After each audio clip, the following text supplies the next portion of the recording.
figure out what this screeching sound is. It sounds like it's on the top end of the actual engine, but I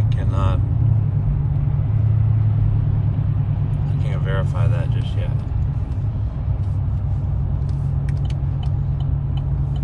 It only does it around 1400 RPMs. So if I'm cruising about 75 to 77 and I let off and then kind of get back on it, it just sounds like a